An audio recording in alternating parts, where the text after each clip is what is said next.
नमस्कार साथियों, आप सभी के बीच ज्योतिष की चर्चा को आगे बढ़ाने के लिए उपस्थित हूँ। इसी के साथ आप सभी से आग्रह करता हूँ, चैनल को लाइक करें, शेयर करें और सब्सक्राइब करें। आज का विषय है किसी जातक की कुंडली में कैसे हम शेयर मार्केट में सफलता के योग को देख सकते हैं या फिर जान सकते हैं। किन परिस्थितियों में कोई जातक शेयर मार्केट में अपनी किस्मत आजमाता है, शेयर मार्केट में ट्रेडिंग करता है, तो वो बुलंदियों पर पहुंच सकता है या फिर पहुंच जाता है। उसी का हम लोग विश्लेषण करेंगे कि किन परिस्थितियों में ग्रह उसके सपोर्टिव हो जाते हैं। इसको हम लोग समझेंगे। आप सभी के सामने ये लग्न चार्ट है। इसमें 1 से लेकर के 12 नंबर तक लिखा हुआ है, आप सभी देख रहे हैं। हमेशा अमूमन ऐसा ही होता है, सभी का लग्न चार्ट 12 खाने होते हैं और हर खाने के अंदर कोई 1 से लेकर नंबर 12 से लेकर नंबर लिखे होते हैं। आपको बता दूं कि जो सैटर्न होता है वो शेयर मार्केट में सफलता का मूल कारक ग्रह होता है। यह जो 8वां घर है, इस घर का सबसे ज़्यादा रोल होता है किसी भी जातक को शेयर मार्केट में सफल बनाने में। और इस घर के साथ साथ सैटर्न का, शनि का बहुत बड़ा इन्वॉल्वमेंट होता है किसी भी जातक को शेयर मार्केट में सफलता दिलाने में। जब किसी जातक की कुंडली में अगर मरकरी स्ट्रांग है, सबसे पहली शर्त होती है किसी भी जातक को अगर शेयर मार्केट में सफल होना है तो उसका मरकरी स्ट्रांग होना चाहिए। बुध जो है वो स्ट्रांग सिचुएशन में कुंडली के अंदर विराजमान होना चाहिए, क्योंकि बुध जो है गणना का कारक है, बुद्धि का कारक है, कैलकुलेशन का कारक है। तो जब अगर आपका बुध कमज़ोर होगा तो आप किसी भी चीज़ का गणना करने में, कैलकुलेशन करने में आप कमज़ोर होंगे। और उन परिस्थितियों में अगर आप कोई शेयर मार्केट के अंदर ट्रेडिंग करेंगे तो आप गलत गणना करके और गलत स्टॉक को परचेज कर लेंगे और उसमें आपको नुकसान हो जाएगा। लेकिन वहीं अगर मरकरी स्ट्रांग होगा तो मूल बात यह है कि आपके मस्तिष्क के अंदर गणना को समझने की क्षमता होगी, कैलकुलेशन को बारीकी से परखने की क्षमता होगी। इसलिए पहला शर्त ये है शेयर मार्केट में सफल होने के लिए कि मरकरी स्ट्रांग होनी चाहिए। दूसरी शर्त के रूप में जो आपका भाग्येश है, 9 नंबर जो खाना है जहाँ पर 9 नंबर लिखा हुआ है, यहाँ पर सभी के अपनी अपनी कुंडली के अंदर अलग अलग नंबर लिखे हो सकते हैं। तो जो नंबर है आप सभी जानते हैं वो राशि को रिप्रेजेंट करता है। तो जो भाग्येश आपके होंगे उस घर के जो स्वामी ग्रह हैं वो मजबूत होना चाहिए। उनका आप ये मान लो कि अच्छी स्थिति में होना बहुत ही ज़रूरी है अगर आप किसी भी क्षेत्र में कोई कार्य कर रहे हैं, भाग्य को आजमा रहे हैं। तो दूसरी शर्त यह है कि भाग्येश मजबूत होना चाहिए। अब तीसरी शर्त की बात कर लें तो 8th हाउस के साथ ये जो 11th हाउस जहाँ पर 11 नंबर लिखा हुआ है, यह जातक के आय का घर होता है। इसका संबंध 8वें घर से होना चाहिए। 8वें घर से इसका संबंध होना चाहिए और इसमें यह भी देखा जाना चाहिए कि जो 8वें घर से 11th हाउस का जो लॉर्ड है संबंध बना रहा है वो थोड़े अच्छे संबंध होने चाहिए। जैसे अगर आयेश जो लाभेश है और उसका संबंध ग्रहों के दृष्टि से अगर अष्टमेश के साथ में अच्छा संबंध नहीं है और दोनों अगर युति बना के बैठेंगे तो बहुत सकारात्मक फल नहीं दे पाएंगे। तो जो संबंध बनना चाहिए वो इस तरह से बनना चाहिए कि अगर अष्टमेश आयेश का मित्र है, तब अगर लाभेश जो है वो अगर अष्टमेश में ही विराजमान हो जाए और अष्टमेश के साथ ही विराजमान हो जाए, तो ऐसे कंडीशन में जो व्यक्ति होता है, जो जातक होता है, वो अच्छी सफलता शेयर मार्केट में हासिल करता है। या फिर लाभेश अष्टमेश का मित्र है, तो लाभेश अगर अष्टमेश में जाकर प्लेस्ड हो जाए और अष्टमेश के ऊपर, जो अष्टम हाउस के ऊपर जो अष्टमेश है वो कुंडली के अदर किसी दूसरे भाव में बैठकर उसको देख रहा हो, तो उस कंडीशन में भी बहुत अच्छी जो जातक होता है शेयर मार्केट में सफलता हासिल करता है। इसके अलावा जैसे जुपिटर की दृष्टि अगर कहीं से भी अष्टम हाउस के ऊपर पड़ रही है और जुपिटर खुद, मतलब बृहस्पति की बात कर रहा हूँ मैं, गुरु अगर कहीं पर भी 12 खाने में एक अच्छा स्थान लेकर बैठे हुए हैं, मजबूत स्थान लेकर बैठे हुए हैं और उनकी दृष्टि 8वें घर पर पड़ रही है, तो उस कंडीशन में जो जातक है वो शेयर मार्केट में अच्छी सफलता हासिल करता है। इसके कारण क्या है कि जब जुपिटर की दृष्टि 8वें घर पर पड़ती है तो जो जातक होता है उसके अंदर एक विशेष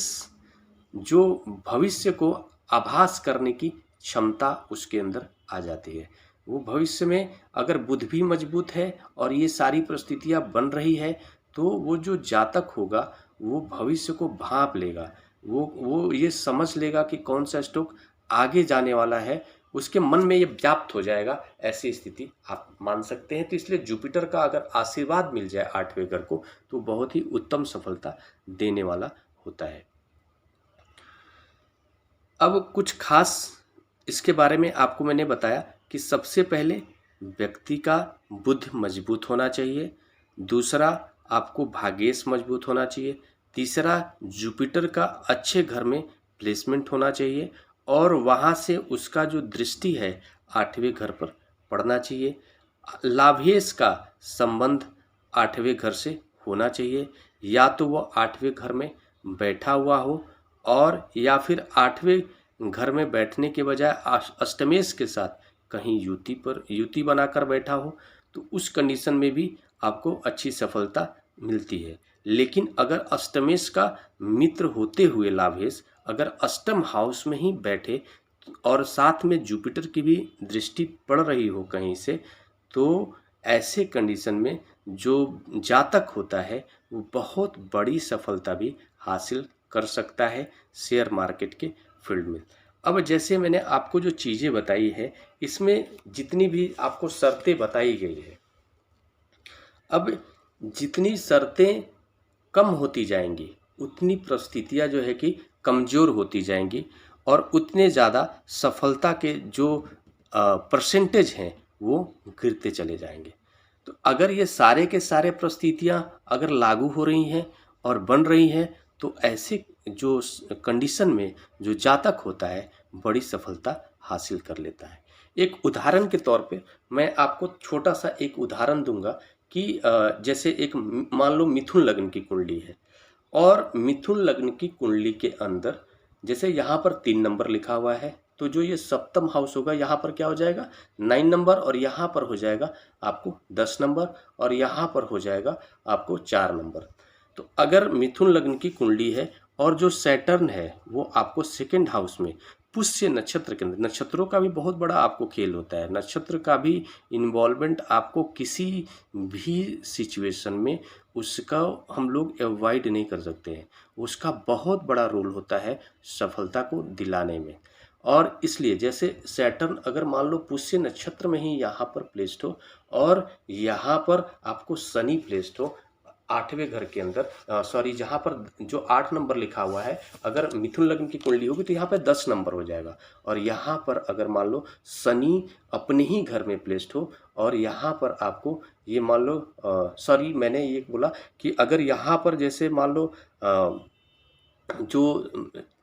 यहाँ पर अगर मान लो सैटर्न जो है यहाँ पर बैठा हो और आपको पुष्य नक्षत्र के अंदर बैठा हो और उसके बाद उस जातक की जो कुंडली है, जैसे मान लो मिथुन लग्न की कुंडली है तो पहला, दूसरा, तीसरा और चौथा, तो यहाँ पर 6 नंबर आ जाएगा। यहाँ पर अगर मान लो मरकरी बैठा हुआ, ऑलरेडी बुध जो है कि यहाँ पर बैठा हुआ, बुध यहाँ पर बैठा हो, चंद्रमा यहाँ सॉरी सैटर्न जो है वो आपको शनि यहाँ पर पुष्य नक्षत्र के अंदर बैठा हो और बुध यहाँ पर बैठा हो, और जो मंगल है, मंगल अगर मान लो कि यहाँ पर जो 5 नंबर जहाँ पर लिखा हुआ है यहाँ पर 7 नंबर आ जाएगा अगर मिथुन लग्न की कुंडली होगी तो यहाँ पर अगर मान लो कि मार्स बैठा हुआ, मंगल बैठा हुआ हो और वो फिर मंगल जो है, मंगल क्या है मतलब अगर मिथुन लग्न की कुंडली होगी तो इस कंडीशन में